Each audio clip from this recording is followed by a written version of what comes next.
Bismillahirrahmanirrahim. Assalamualaikum warahmatullahi wabarakatuh. Innal hamdalillah nahmaduhu wa nasta'inuhu wa nastaghfiruh. Allahumma shalli wa sallim ala Rasulillah sayyidina Muhammadin wa ala alihi wa sahbihi ajma'in. Wa ba'du.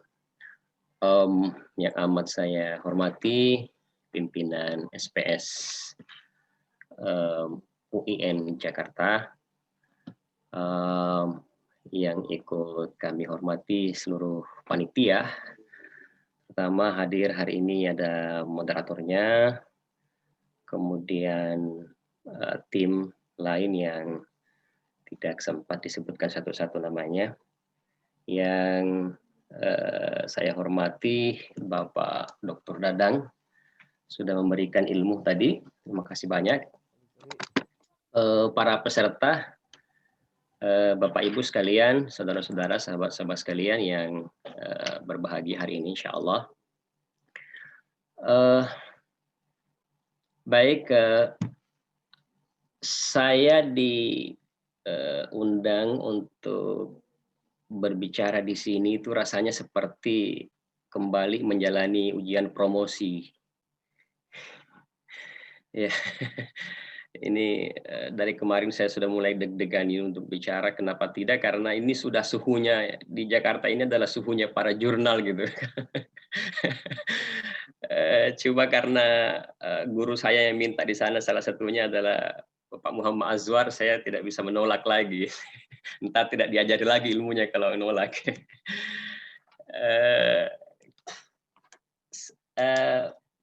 Mohon maaf, Prof, saya izin screen share screen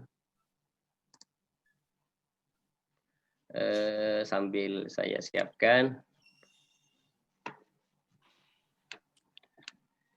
Sorry.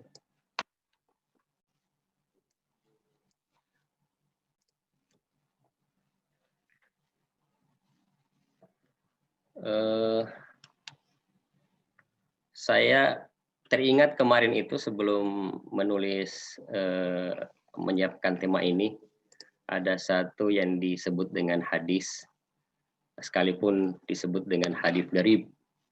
Al-hikmatu dhallatul mu'mini fahaitsu wajadaha fahuwa haqqu biha. Jadi UIN Jakarta ini itu kira-kira seperti itu. Dia sebenarnya karena dia sentral, dia yang paling berhak atas segala informasi tentang jurnal begitu. Karena salah satu induknya ada di PPIM gitu kan, Sedangkan Studia Islamika.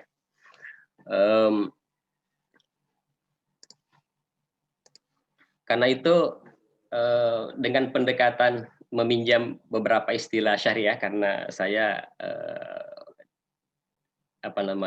jurusan syariah begitu. Maqasid dari pertemuan ini adalah tidak lebih kurang dari sungguhnya silaturahim, dan yang kedua adalah sosialisasi. Jadi kira-kira maslahnya adalah masalah daruriyahnya adalah dua itu tadi, sosialisasi dan silaturahim. Adapun sharingnya ini adalah mungkin masuk dalam kategori maslahah hajiah saja gitu ya. Karena seluruhnya saya kira ini sudah bisa diakses, baik sudah didapatkan dari guru-guru kita maupun dari berbagai sumber.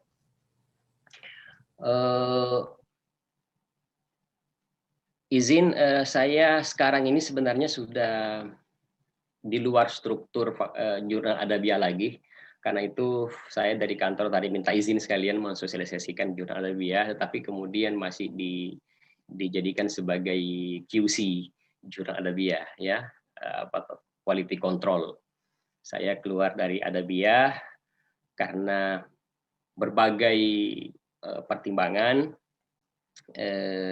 Ada orang yang menyampaikan bahwa orang-orang jurnal itu adalah original gitu kan, orang-orang gila.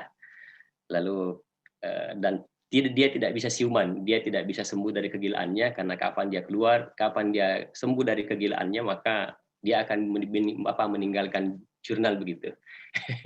Jadi saya kemudian merasa mungkin saya sudah sadar gitu kan, tapi ternyata keluar dari jurnal, bikin jurnal baru lagi.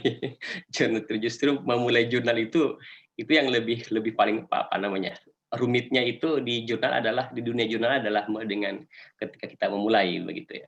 Tapi kalau sudah di Sinta 2 itu sudah mulai bisa sering-sering tarik nafas ya, lega begitu ya. Di Fakultas Adab UIN Alauddin itu ada rumah jurnal. Kalau dulu rumah jurnal itu dalam bentuk dunia maya, sekarang ini sejak 2016 itu kami meminta satu ruangan yang kita anggap dengan rumah jurnal. Lalu disitulah seluruh jurnal berkumpul mengelola itu. Lalu ada 5 jurnal yang alhamdulillah 5-5-nya sudah terakreditasi semua. 2 yang terakreditasi Sinta 2, selebihnya masih Sinta 4 dan 5. Tapi yang lain itu sudah ada biaya sendiri, sudah mendaftar ke WOS. Itu insyaallah mudah-mudahan bisa naik level lagi begitu ya. Paling tidak sebelum ke Scopus dia ke WOS dulu. Kemudian yang lain juga sudah reakreditasi. Mudah-mudahan bisa nambah lagi menjadi Sinta 2 supaya lebih memperbanyak ruang kita untuk mempublish. Karena yang saya baca per hari ini tuh yang Sinta 2 di Sintaristek BRIN itu masih berapa tadi itu? Masih 825 jurnal. Ya, kalau dibanding dengan kebutuhan submisi itu masih terlalu kurang, dan 825 jurnal Sinta 2 itu kan dengan skop berbagai macam skop keilmuan. Nah, kalau kita mau search dengan kata kunci Islam, itu kita hanya dapatkan 56 jurnal. Jadi 56 jurnal tentang keislaman, katakanlah kalau kita di UIN Yayan semua mencari jurnal keislaman itu sangat terbatas sekali untuk Sinta 2. Oke, ada apa dengan publikasi? Ya,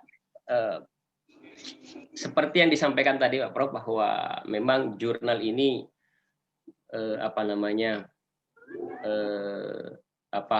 kita menulis untuk mencari jurnal gitu kan. Jurnal ini bukan diperuntukkan untuk penulis atau seperti apa. Tetapi kalau kita membaca sejarahnya sebenarnya memang publikasi ini adalah bagian daripada kebutuhan kita juga. Tujuan awalnya kan memang hanya untuk mendiseminasi gagasan, pengetahuan, ilmu, penemuan dan sebagainya.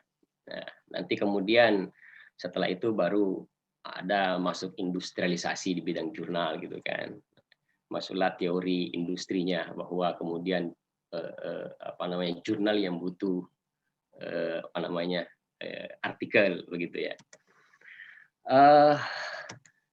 Ini kita bisa baca sebenarnya ini secara khusus kita di Indonesia kan karena dasar kita adalah Undang-Undang nomor 14 gitu kan tentang guru dan dosen. Di sana ada amanah bahwa dosen itu kan berkewajiban melaksanakan penelitian pengabdian masyarakat selain pendidikan. Kemudian, di Undang-Undang nomor 12 tahun 2012 itu dinyatakan bahwa hasil penelitian wajib disebarluaskan, dipublikasikan, dipatenkan. Jadi kemudian undang-undang ini mengamanahkan bahwa publikasi itu memang harus di jurnal, gitu ya. Banyak sekali tadi yang disampaikan juga oleh Pak Prof bahwa ada amanah undang-undang juga, ada kewajiban publikasi untuk lulusan S1 mulai sebenarnya, S2 dan apalagi S3. Jadi kalau kita merujuk undang-undang ini sebenarnya kebijakannya sudah sangat lama 2012. Tapi saya melihat di perguruan tinggi itu belum belum maksimal begitu, bahkan cenderung baru baru mulai diterapkan.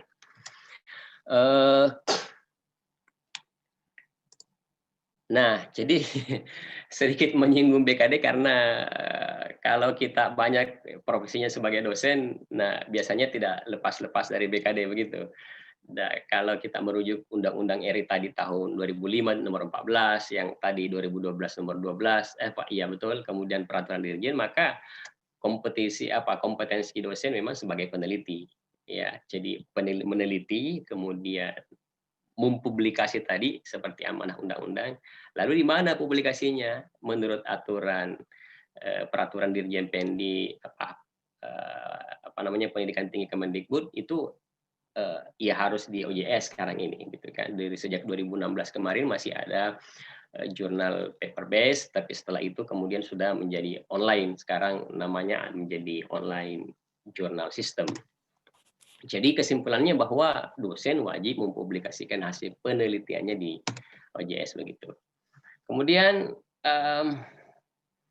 banyak juga kadang-kadang yang kita tidak bisa pungkiri bahwa tujuan-tujuan untuk mempublikasikan artikel atau tulisan kita itu kan ya tidak bisa dipungkiri bahwa mau membenahi atau memenuhi beberapa syarat, terutama katakanlah mau menaik dari lektor ke lektor kepala, kemudian dari lektor kepala mau menjadi profesor begitu ya. Nah, ini sudah ada aturannya di pedoman PAK 2019 ini. Jadi Bapak Ibu yang masih lektor, asisten ahli, kemudian masih mau jadi lektor, maka ya wajib ada artikel yang tersubmit, terpublish di jurnal nasional yang ya di bawah peringkat 2 lah begitu ya. Tapi kalau sudah lektor ke lektor kepala, itu wajib jurnal jurnal internasional justru sekarang ini gitu ya. Jadi yang lektor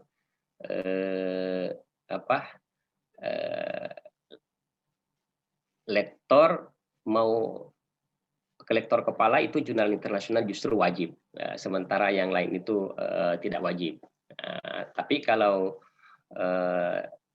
doktor jadi lektor kepala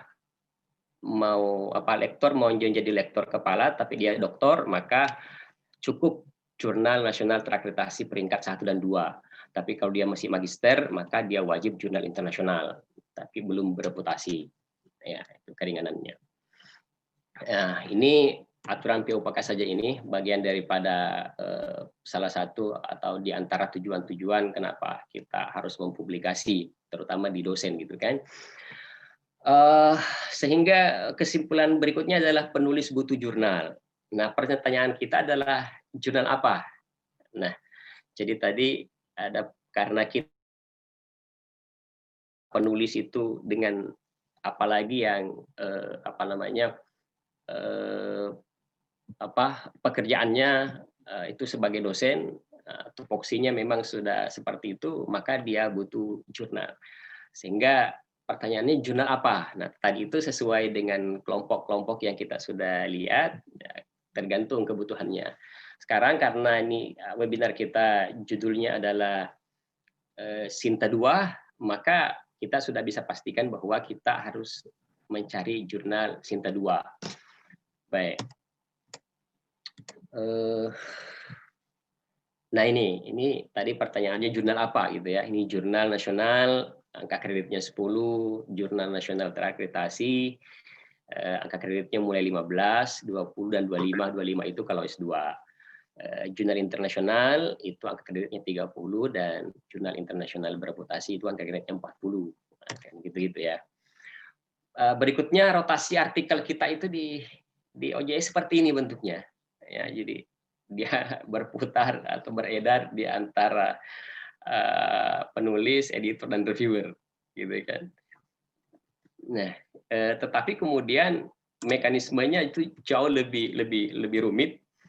Kita bisa melihat tahapan publikasi ini ketika author itu penulis mengirim ke editor, lalu editor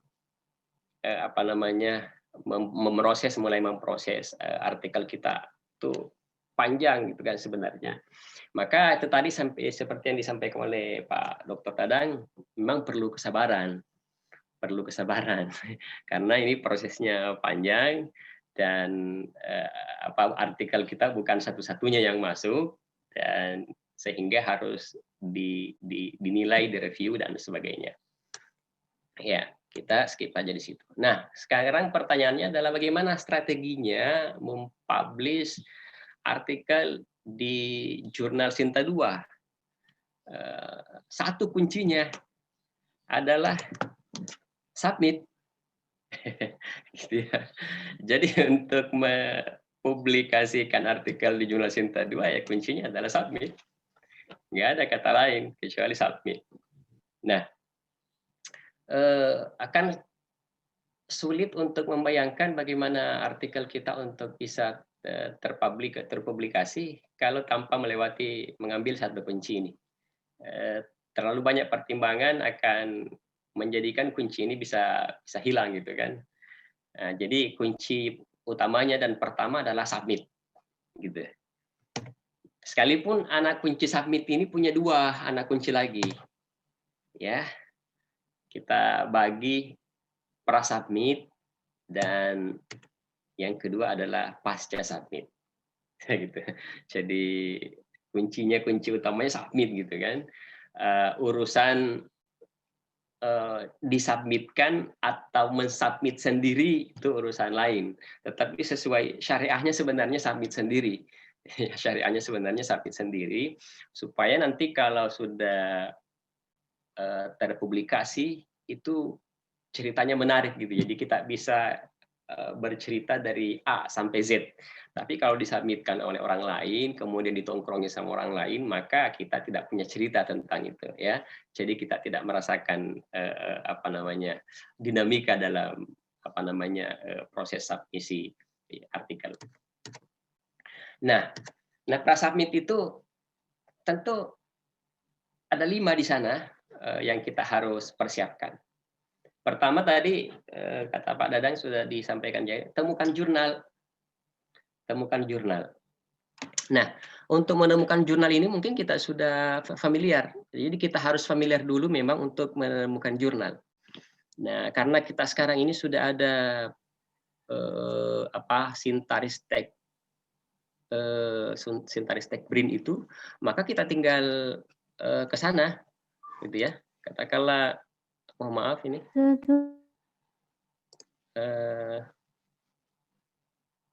Ya, kita tinggal ristek BRIN gitu ya. Ditutup dulu Pak itunya, diganti. Oh ya, sorry.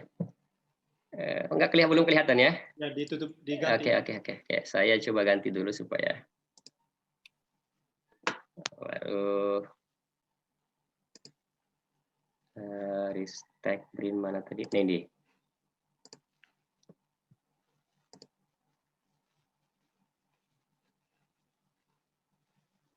Nah, ini oke, kita masuk saja di Sintaristek BRIN. Nah, lalu di source ini kan ada jurnal gitu kan? Source jurnal. Nah, ini sudah ada tersedia Bapak Ibu kan. Ini saya kira kita sudah familiar, tapi tidak apa-apa kita ulang lagi 1, 2, Sinta 3, 4, 5 dan Sinta 6 gitu ya. Nah, karena kita mau tentu bukan hanya Sinta 2 tapi Sinta 1 juga terbuka peluang. Katakanlah Sinta 2 saja ya. Karena secara angka kredit memang sama-sama saja gitu kan. Cuma keuntungannya Sinta 1 itu adalah biasanya lebih siap ke Scopus. Kira-kira begitu ya. Jadi Sinta 1 itu kemungkinan besarnya dia sudah lebih dekat begitu katakanlah ke Scopus. Sehingga kalau umpamanya artikel Bapak Ibu yang terpublish di sana gitu kan, diproses kemudian terpublish dan itu yang diajukan nomor itu yang diajukan oleh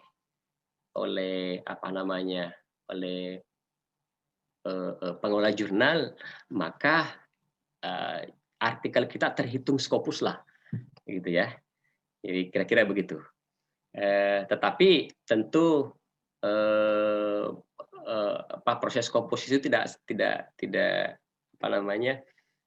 pendek begitu ya, ada sampai 2 tahunan, jadi sehingga kemungkinan itu masih terlalu kecil, gitu ya. Jadi kalau mau ke Scopus ya langsung saja ke Scopusnya, scopus.com. Nah, karena kita tujuannya ke Sinta 2. Nah, ini ada, kita tinggal klik Sinta 2, ini semua Sinta 2 ini. Tadi saya hitung-hitung itu sekitar ada 825 jurnal S2 di sini yang di Ristek Dikti ini. Tinggal Bapak Ibu pilih saja gitu kan. Nah, dari Sinta 2 ini katakanlah kalau kita mau langsung cari yang mana yang kira-kira kental Islamnya dengan mengusung temanya dengan kata Islam, ya tinggal masukkan aja gitu kan. Nah, gitu. Nah, muncullah di sini kisah dan sebagainya. Banyak sekali. Nah, tetapi kalau kita sudah tahu bahwa kita mau ada bias Sinta 2 dan kita mau merencanakan atau kita targetnya ke Adabiyah. Oke, kita tetap di sini dan search Adabiyah boleh, sekaligus juga memastikan apakah Adabiyah itu Sinta 2 atau tidak. Resiko lah.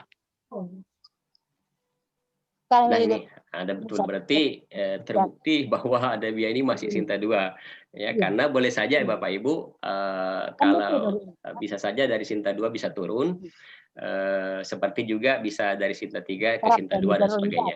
Ya, jadi bisa saja. Jadi sekaligus ini kita bisa membuktikan bahwa Sinta Adabiyah jurnal Adabiyah itu masih di Sinta 2. Oke, klik aja. Nah, sekaligus berlanjut ke tadi, yang pertama adalah cari jurnal, kita sudah ketemukan jurnalnya. Yang kedua adalah pelajari jurnalnya. Tadi juga disampaikan oleh Pak Dadan. Pilih jurnal target, oke. Kemudian pelajari gaya selingkuh. Nah, cara mempelajarinya adalah ya harus buka jurnalnya. Di sini ada website. Klik websitenya. Ya. Jadi kalau kita lewat Sinta, kita mau mengenal jurnal ini lewat pintu website itu tadi. Nah, ini ada penampakannya di sini, ya, jurnal Adabiyah. Nah, apa yang harus dipelajari seperti yang tadi disampaikan oleh Pak Dadan? Nah, ini sudah sudah dicantumkan, sudah disiapkan oleh editor. Dan inilah perspektif pengelola jurnal untuk penulis, ya, bagaimana penulis bisa artikelnya bisa terpublikasi. Maka kita sudah siapkan petunjuknya, beragam petunjuk di sini, ya, mulai dari petunjuk umum. Katakanlah di sini biasanya kita sudah bisa baca bahwa skop jurnal ini, kemudian jurnal ini terbit berapa kali dalam setahun. Kalau jurnal Adabiyah ini terbaca jurnal is published twice a year gitu kan, Juni dan Desember. Jadi tetapi Juni Desember itu tematik sifatnya. Jadi sekedar informasi saja, jurnal Adabiyah ini adalah awalnya itu jurnal, apa istilah orang dulu ya, campur sari gitu ya.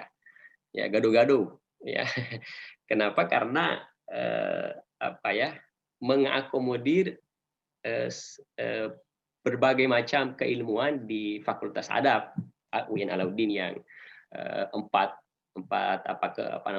rumpun keilmuan begitu ya. Ada bahasa sastra Arab, sastra Inggris, sejarah dan perpustakaan. Sehingga menjadi campur sari lah ini. Nah, tetapi kemudian karena kita harus membenahi mekanisme dan memanage jurnal ini lebih bagus, sehingga supaya tidak begitu menjadi campur sari, tidak begitu seperti gado-gado dalam bahasa Makassar di sini, dibuatlah menjadi tematik, ya, menjadi tematik. Jadi Januari Juni itu temanya humaniora. Maka seluruh rumpun humaniora bisa masuk di Adabiyah ini, mulai Januari dan Juni, atau penerbitannya untuk nomor Juni. Lalu Juli sampai Desember itu temanya adalah Islamic Studies. Islamic Studies. Nah, ini ada di halaman muka ini sudah bisa kelihatan. Nah, lalu kita masuk ke author guide lainnya. ya ini ya tidak kita harus mengenal ini tadi seperti disampaikan Pak Dadang ini sebelum kita submit tulisan kita. Kita harus pelajari ini dan kita harus tahu. Oh bahwa ternyata apa ya petunjuk ini sudah ada di sini. Oh ini diantaranya artikel itu adalah di antara 6.000 sampai 10.000 kata, gitu ya. Jadi sekalipun kurang sedikit atau lebih sedikit itu bisa makfu, gitu kan, bisa diakomodir. Kemudian itu mencakup 150 sampai 200 kata abstrak. Abstraknya tadi itu sudah disampaikan oleh Pak Dadang tadi apa saja yang masuk di dalam abstrak. Nah kebetulan jurnal ini menggunakan 3 bahasa abstraknya. Jadi abstraknya itu 3 bahasa. Bahasa Arab, bahasa Inggris, dan bahasa Indonesia. Jadi sekalipun katakanlah ada penulis luar nanti dari luar negeri yang tidak tahu bahasa Indonesia, kita harus minta dia menerjemahkannya dalam bahasa Indonesia. Atau mungkin kita bantu menerjemahkannya ke dalam bahasa Indonesia. Nah, ini selingkungnya Adabiyah ini yang seperti yang disinggung tadi. Kemudian artikelnya sendiri itu diberikan 2 pilihan. Oh, di atas ini tadi, nomor 3. Artikel should be written in Arabic or English language. Jadi artikelnya Bapak Ibu bisa pilih mau berbahasa Inggris atau berbahasa Arab. Tetapi abstraknya sekali lagi itu 3 bahasa. Inilah gaya selingkungnya yang kemungkinan tidak dimiliki oleh jurnal lain seperti jurnal apa tadi jurnalnya Pak Dadang gitu kan. Ya, kemungkinan. Jadi inilah yang dimaksud dengan gaya selingkung. Jadi selingkungan ini berlaku di Adabiyah belum tentu berlaku di jurnal lain. Nah, kemudian setelah kita ketahui dan ini masih menggunakan footnote. Jadi Adabiyah ini masih menggunakan footnote, ya, bukan innote. Jadi nanti kita harus perhatikan baik-baik, jangan sampai kita menulis artikel sesuai selera kita, karena kebetulan di kampus kita menggunakan innote. Nah, sementara mau ke Adabiyah, maka harus merubah sistem sitasi tentang pengutipan itu menggunakan selingkungnya Adabiyah, yaitu footnote. Nah, dan ini sudah dicontohkan. Kalau mau lebih lebih ringkas ya langsung cari template-nya. Ini kurang kencang mungkin di sini signalnya sampai tidak kelihatan ini. Di sini mestinya ada template. Jadi buka saja template-nya, bisa download dan ini.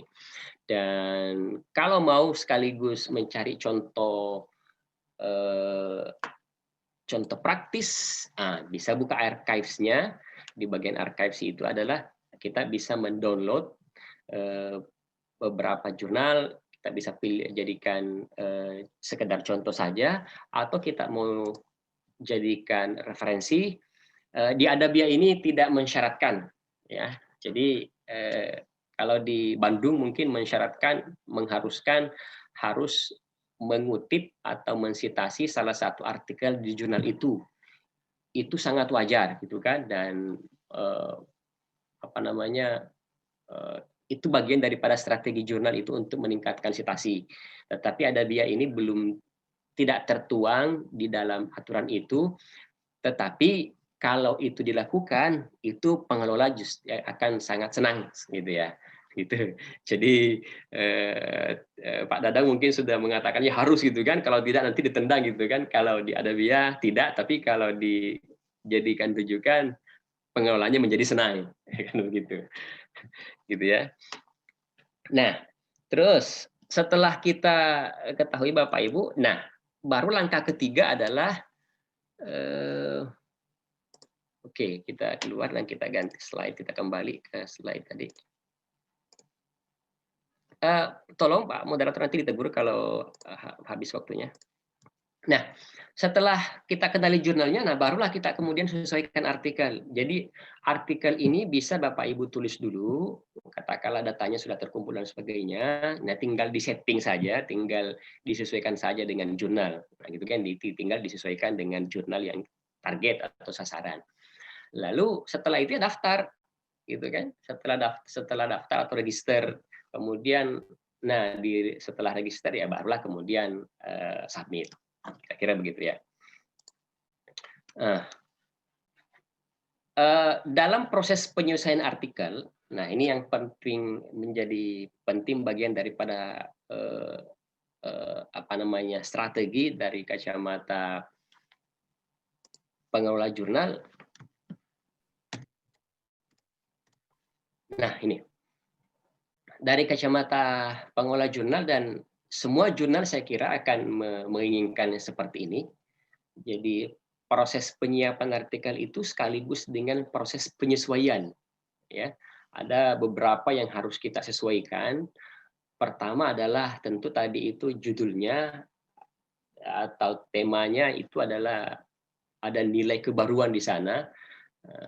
Selalu saja begitu ya. Selalu saja jurnal itu mencari sesuatu yang baru, sekalipun penulis dari perspektif penulis sesuatu yang berat, tapi itulah yang terjadi gitu kan. Dan yang diantara ciri kebaruan itu adalah itu bukan plagiasi. Nanti saya akan mungkin ada di slide ini nanti bagaimana plagiasi itu berpengaruh pada jurnal. Jadi plagiasi ini sangat diantisipasi, sangat tidak diinginkan oleh pengelola jurnal karena itu bisa mencederai jurnalnya. Jadi bukan hanya penulis, tetapi juga yang kena imbasnya adalah jurnal yang bersangkutan. Nah, kemudian tadi fokus and scope-nya karena kita sudah pelajari, kita sesuaikan. Kemudian bahasa tadi kita sudah juga sampaikan bahwa kalau bahasanya adabiah harus Inggris atau Arab. Kemudian, struktur artikel. Struktur artikel ini yang umum kan biasanya dengan menggunakan struktur IMRAT itu kan, mulai dari introduction, kemudian method, kemudian result dan discussion. Lalu ada juga yang setelah introduction itu ada literature review, atau kalau merujuk beberapa artikel di Indonesia, katakanlah sudah Islamika itu kan sudah tidak mengikuti IMRAT ini, tetapi unsur ini ada semuanya. Jadi dalam introduction itu kemungkinan digabung di sana adalah digabung literatur review itu. Nah di Adabiah ini bisa mau ambil IMRAT atau mau tetapi unsur-unsur ini harus ada. Kalau bahasanya Pak Prof. Irwan Abdullah itu kan inilah 5 rukun jurnal gitu ya. Ya ini 5 rukun jurnal: introduction, literature review, kemudian method, result dan discussion gitu ya. Kemudian reference management. Nah, ini juga yang penting sekali kita inginkan karena begini, baik Pak Dadang maupun saya maupun teman-teman yang pengelola jurnal yang lain itu selalu mau meningkatkan kualitas jurnal. Nah, salah satu standarnya adalah itu penggunaan reference management gitu ya, pengaturan referensi secara baik. Supaya apa? Itu supaya menghindari mungkin plagiasi, menghindari jangan sampai ada pengulangan, atau justru kita mengutip A yang kita tampilkan B umpamanya, atau kita menyebutkan di daftar pustaka ternyata kita tidak gunakan di dalam body. Nah itu kan bikin artikel itu menjadi kurang bagus. Nah ini kita tekankan tentang plagiasi ini. Kenapa itu tadi? Karena selain berdampak kepada penulis, juga berdampak pada jurnal. Ini kalau kita baca di Peraturan Menteri Pendidikan ini nomor 17 tahun 2010, kalau jurnal terbukti memuat 1 atau lebih artikel yang keseluruhannya merupakan plagiat dan tidak ada tindakan koreksi dari penerbit, maka dia dikurangi nilainya 15. Coba bayangkan Bapak Ibu, artikelnya jurnal Adabiah itu nilainya kemarin itu hanya katakanlah 70 satu lebih gitu kan sebagai, kalau nggak salah 71 lebih gitu ya untuk dapat akreditasi Sinta 2. Nah, kalau ditemukan ada memuat plagiasi lalu dikurangi 15, habis ini tidak lagi menjadi S2, mungkin langsung ambruk gitu kan ke Sinta 4 dan sebagainya gitu ya. Nah, kalau terbukti memuat satu lebih artikel yang sebagian merupakan plagiat itu hanya 5, tetapi 5 ini sulit sekali dicapai oleh pengelola jurnal.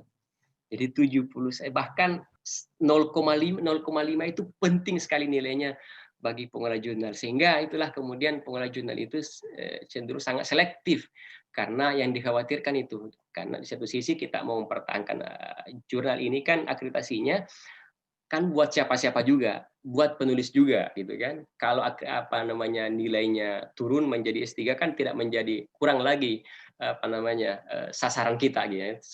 Kurang lagi target sasaran kita, target atau sasaran kita. Sehingga kita semua harus mendukung jurnal ini dengan cara apa tadi? Dengan cara menyesuaikan artikel Ibu Bapak dengan petunjuk pada ini. Kemudian bagian ini sudah ini. Tadi itu yang terakhir tadi itu menggunakan. Nah, ini sudah ada beberapa sebenarnya. Nanti nanti di share saja ini beberapa penggunaan reference management tool. Ini ada pakai Mendeley, sudah ada linknya di sini. Baik dalam bentuk e-book, YouTube, silakan Ibu Bapak nanti pelajari sendiri, dan banyak, ini hanya satu contoh saja di antara banyak contoh-contoh yang lain atau banyak tutorial yang lain. Berikutnya yang terakhir, bagian kedua adalah pasca submit. Pasca submit itu adalah, nah ini yang penting sekali juga. Kita kadang sudah terlalu sudah gembira begitu, alhamdulillah sudah submit. Tetapi publikasi kita itu tergantung pada anak kunci kedua pasca submit itu, yaitu cek email. Jangan sampai artikel kita dikembalikan, apakah karena butuh revisi ataukah memang di reject. Nah, ini kita sudah berbangga sudah submit, tetapi ternyata lalu kemudian kita tunggu dengan happy-nya, ternyata kemudian di reject atau sebenarnya minta direvisi, minta diperbaiki, lalu kita tidak pernah cek email, ya akan menjadi gagal lah gitu ya. Kemudian jadi kita minta, mohon gitu dari segi. Jadi saya bisa sampai gitu, mohon gitu kan penulis itu untuk rajin cek email supaya ada interaksi di sana bisa terbangun. Karena begini, kadang juga sebagai pengelola jurnal itu kita greget gitu ya mungkin. Kita mau sebenarnya ini menerbitkan karena novelty-nya ada, gagasannya bagus, kemudian tulisannya bagus. Hanya saja ada sesuatu yang kita ingin minta diperbaiki, tapi kemudian tidak ada lost contact kita dengan penulis, itu kita yang menjadi greget gitu ya. Kalau bisa kita yang terbitkan, kita yang terbitkan, tapi kan nggak bisa juga gitu ya. Sehingga kadang nanti kita sudah selesai di deadline, menjelang deadline, baru kemudian muncul gitu kan menanyakan bagaimana artikel saya. Nah, itu menjadikan kita kewalahan gitu. Kemudian yang paling penting adalah kalau kita minta revisi, ya direvisilah seperti yang tadi sampaikan oleh Pak Dadang, ikuti petunjuknya reviewer, karena sebenarnya yang merevisi itu bukan pengelola jurnal ANSI, bukan editor, tetapi adalah reviewer. Itu keinginan reviewer kadang-kadang gitu kan. Nah, tadi disinggung bagaimana kalau ada perbedaan antara tadi kalau dia tesis atau disertasi, perbedaan antara pembimbing satu, konsultan satu dengan konsultan dua, kemudian ada konsultan tiga gitu ya, penengah. Itu juga sama di reviewer di jurnal juga begitu. Jadi kalau jurnal reviewer A katakanlah menolak, reviewer B menerima, kita bisa ada reviewer C gitu ya, gitu bisa gitu. Bisa kita tambah lagi reviewer, dan menambah reviewer itu semakin banyak. Sehingga kemudian boleh jadi itu yang membuat, jadi salah satu yang membuat artikel kita itu menjadi lama prosesnya karena diperdebatkan di dalam proses OJS itu antara reviewer 1, reviewer 2, reviewer A, reviewer B dan sebagainya gitu. Lalu kemudian sampai submit. Nah, langkah ini itu saya sudah buatkan YouTube-nya di channel RJ Fah Channel itu terregistrasi mendaftar sebagai user pengguna, submisi mendaftar sebagai user atau pengguna, mendaftar ini beda lagi, mendaftarkan artikel maksudnya sampai revisi. Ini ada YouTube, silakan. Tetapi ini menggunakan sampel jurnal yang saya baru buat namanya GISE. Tetapi secara keseluruhan kalau masih OJS masih OJS 3 itu sama saja, OJS 2 sama saja semua gitu kan prinsipnya. Bahkan dengan OJS 3 juga tidak jauh-jauh beda gitu. Kemudian ini saya tambahkan cara mendaftar Google Scholar dan Sintas sekaligus karena ini penting buat kita sebagai penulis, dan saya kira itu saja yang bisa saya hadirkan, jauh dari mungkin yang diinginkan oleh para peserta, tapi itulah yang sempat dalam satu hari ini menyiapkan bahan dalam webinar yang mubarakah ini gitu. Mohon maaf atas segala kekurangan, saya kembalikan kepada moderator. Terima kasih.